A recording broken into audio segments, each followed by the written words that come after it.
Do you believe in dragons? And I hope you do, because you always have a friend worrying. Sorry about that. No, not these little cutesy ones. And no, not these fire-breathing, princess kidnapping ones either. Those are better off not existing at all. Like these, if you don't recognize them, they are ancient Asian dragons. I mean, you can tell by their eyes.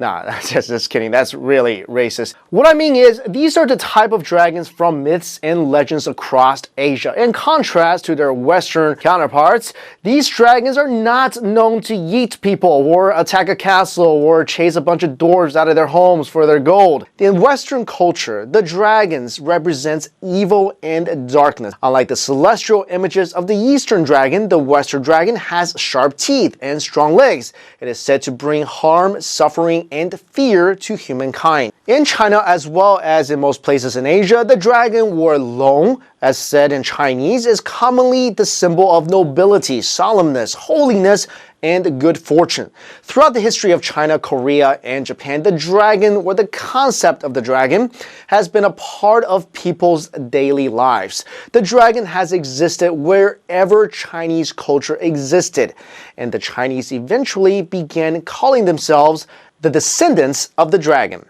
The Eastern dragon is portrayed as an auspicious creature with magical powers that coexist in heaven with gods. When Buddhists or Taoists achieve perfection, they ascend to heaven by riding on a dragon. These dragons are believed by the people to be deities. They are wise, compassionate, and watch over the people. The presence of dragons within Chinese culture dates back thousands of years, with the discovery of a dragon statue dating back to the 5th millennium BC from the Yangshao period.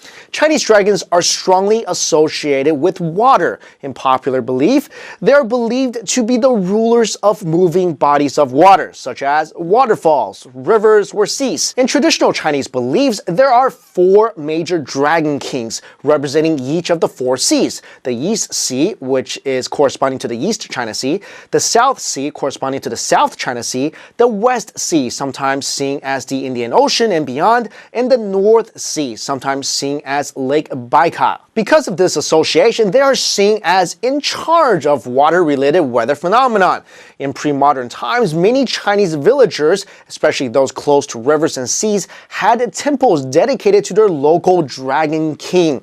In times of drought or flooding, it was customary for local officials to lead the community in offering sacrifices and conducting other religious rites to appease the dragon. According to Chinese literature and myths, there are mainly 9 types of Chinese dragons. The horned dragon, which is said to be the most powerful generalized type of Chinese dragon. The winged dragon associated with rains and floods. This dragon is believed to be used by the Yellow Emperor Huangdi to kill Chiyo. The celestial dragon, also called Tianlong, is the guardian of gods and a protector of heaven. The spiritual dragon, the Shenlong, brings rain and controls the weather. The dragon of the rivers and the seas was called Dilong. Cailong, or the treasure dragon, who is probably a long-lost distant cousin of Smaug, from The Hobbit, guards jewels and metals and is associated with the volcano. The quarreling dragon, a lake dragon that has not ascended to heaven.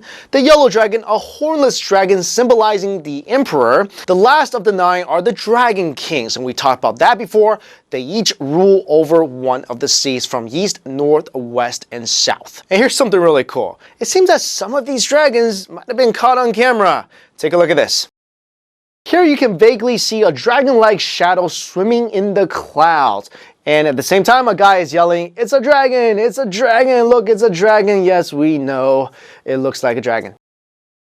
Here's another one. Now, if you look closely, you can actually make out 2 dragons circling each other within the clouds.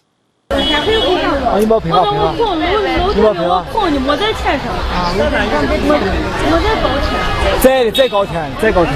他一直是5个样子在那转，一直转，都不动嘛，看。你帮我试下。看了。But not all dragons roam in the clouds. Sometimes they can be in your neighborhood, like this one here. This seems to be a security camera. Whoa, that was pretty fast. Let's slow this down and take a look again here. You see that? It's pretty transparent, but we can definitely make out the head of the dragon and the thin tail. Okay, what do you think? Are you convinced, or do you believe that these videos were just a cool cloud, funny lights, and maybe a transparent lizard? Here's what I believe, and feel free to not agree with me. This is just my opinion. I do believe that dragons exist, not just because I've seen too many Pixar movies, but I think there are elements of truth to all myths and legends. Some are very exaggerated, but some, they sort of make sense, at least to me. Alright guys, thanks for watching. Now this is a brand new channel where we will be exploring the awesomeness that is Chinese culture. We'll be diving into cool Chinese myths and legends and historical stories. We'll also dive into social phenomena. Anything that's related to Chinese culture, we'll definitely cover it here for you because it is one of the coolest things that I found. I want to share with all of you guys out there. So we'll have videos for you every single week. So please subscribe to this channel and also let me know if you believe in dragons.